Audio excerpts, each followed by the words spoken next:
저희 교회 사역은 사실 특별한 건 없습니다. 수많은 교회들하고 크게 다르지 않은 평범한 교회입니다. 다만 저희가 특별하게 에너지를 쏟는 부분이 있다면 말씀 중심의 교회로 세워가고자 하는 것이지요. 크게 두 가지 방향이 있는데요. 첫 번째는 마땅히 행할 길을 아이에게 가르치라. 그리하면 늙어도 그것을 떠나지 아니하리라. 이 잠언 22장 6절 말씀에 순종을 해서 유아부로부터 청소년부까지 모든 교육부서가 66권의 성경을 모두 배우게 되는데요. 한번 처음부터 끝까지 배우는데 3년 걸립니다. 특별히 성경 말씀을 배울 때 지루하지 않도록 오감성경 사역원과 조인을 해서 아이들의 연령에 맞게 각종 레크레이션과 다양한 오감 활동을 합니다. 그래서 성경을 배운다기보다는 성경을 좀 체험하는 데 주안점을 두고 있죠. 예를 들자면 이 창세기의 노아 방주 사건 배울 때는 직접 그 방주의 모형을 만들어 보고요. 출애굽기의 유월절 탈출과 광야 생활 이런 거 배울 때는 실제로 이스라엘에서 수입한 무교병 그리고 또 메추라기 이런 것도 직접 먹어봅니다. 다윗과 골리앗 이런 얘기 배울 때 직접 물맷돌도 한번 던져보는 거죠. 이렇게 성경에서 배운 내용을 가지고 체험 활동을 하거나 또 가족 오락관에 나오는 그런 다양한 레크레이션을 접목으로 해서 게임을 하다 보면 자연스럽게 이 성경 말씀이 쏙쏙 들어가게 됩니다. 또 성경을 연대기 순으로 가르쳐 준다는 것도 중요한 포인트가 될 것 같아요. 가급적 사건이 일어난 그 순서대로 가르치면서 역사서 안에 그 예언서를 다 포함을 시켜가지고 가르치면 그 딱딱한 예언서의 메시지도 어느 정도 이해를 하면서 따라오게 되거든요. 배경을 이해하니까. 아직 우리 군산사막교에서는 진도가 거기까지 나가지는 않았었지만 부산에서 제가 지도했던 아이들을 떠올려 보면요. 그 아이들이 초등학생인데도 불구하고 아주 흡수력이 좋았어요. 단적인 예를 좀 하나 들어볼게요. 이 사무엘이 첫 번째 왕으로 사울을 지명했을 때 사울이 이런 말 했던 거 기억하실 겁니다. 나는 이스라엘 지파의 가장 작은 지파 베냐민 사람이 아니니까. 혹시 사울이 왜 이렇게 말했는지 아세요? 대답이 쉽지 않죠? 제가 예배 시간에 담당했던 초등부 학생들한테 똑같이 질문했어요. 그때 우리 학생들이 뭐라고 대답했는지 압니까?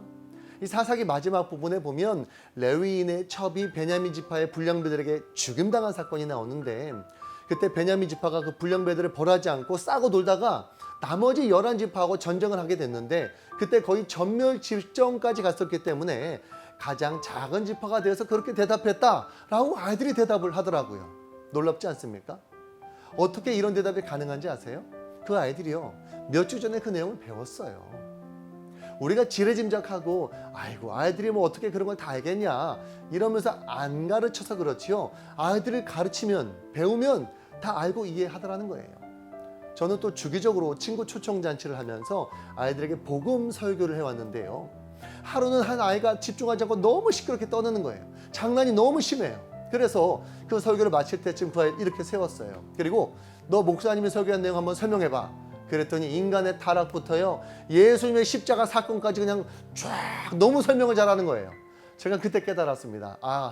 아이들이 못 알아듣고 재미없어 떠드는 게 아니고 이미 이해하고도 에너지가 넘쳐서 떠드는구나. 그래서 제가 그때부터 아이들의 한계를 결정하지 않으려고 합니다. 저는요 아이들이 충분히 배우고 들을 능력이 있다고 믿어요. 그래서 유아부 들어왔을 때부터 3년 과정으로 성경을 가르치도록 이 군산사목회에 부임해가지고 이 교육 커리큘럼을 세팅을 했습니다. 각 연령대의 수준에 맞게 또 성경을 가르쳐 주는데 이렇게 배우면 고등학교 졸업할 때쯤이면 성경 전체를 4번에서 5번 정도 반복해서 배운 말씀의 사람이 될 수 있도록 하려는 것이죠. 20살만 돼도 성경 전체를 막 4번 이상 배우고 영적인 세계에 대해서 깨닫게 되면 이 험한 세상에서도 분명히 자기 사명을 감당하면서 사는 말씀의 사람이 될 수 있을 것이다. 저는 그렇게 믿고 있습니다. 말씀 중심의 교회로 세워가기 위한 두 번째는 장년부 성경교육입니다. 장년부는 투트랙으로 진행을 하고 있어요. 첫 번째는 매주 주일 예배 때 창세기부터 요한계시록까지를 한 절 한 절 함께 읽어가면서 설명하는 대화설교입니다. 설교해야 할 분량이 많다 보니까 이 예화 같은 것들을 사용하기보다는 본문 그 자체에 좀 집중하는 편이고요. 과학, 철학, 생물학, 지리학, 역사학 등 일반 학문도 좀 겸해서 살펴보고 있는데 성도님들께서 너무 열린 마음으로 귀 기울여주고 계셔서 이 담임 목사로서 큰 보람을 느끼고 있습니다. 그리고 두 번째 트랙은 이제 1년 단위로 창세기부터 요한계시록까지 빠르게 배워가는 이제 성경 강좌를 진행을 하고 있어요.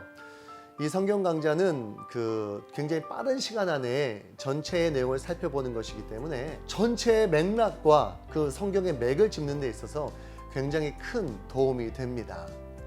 성경 전체를 살펴보다 보면은 그 이스라엘 백성들이 돌아오질 않아서 안타까워하시는 거, 하나님의 그 아파하시는 심정, 이런 것들도 다 살펴보게 되니까 하나님의 심정이 어떤지를 좀 공감하게 되는 거예요. 예를 들어서 우리가 자녀가 부모의 마음을 좀 헤아리기 시작하면 우리가 철이 들었다 이야기하지 않습니까?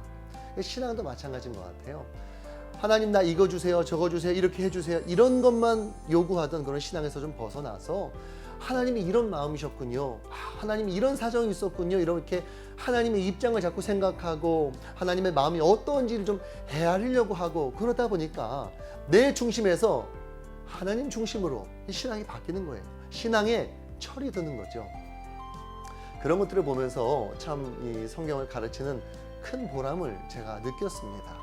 그래서 저는 이런 성경을 가르치는, 전체적으로 다 가르치는 그런 문화가 많이 좀 한국교회에 퍼졌으면 좋겠다. 그리고 우리 군산사막교회가 그런 어떤 퍼뜨리는 역할을 하는 교회 중에 하나가 되면 좋겠다. 그런 생각하고 있습니다.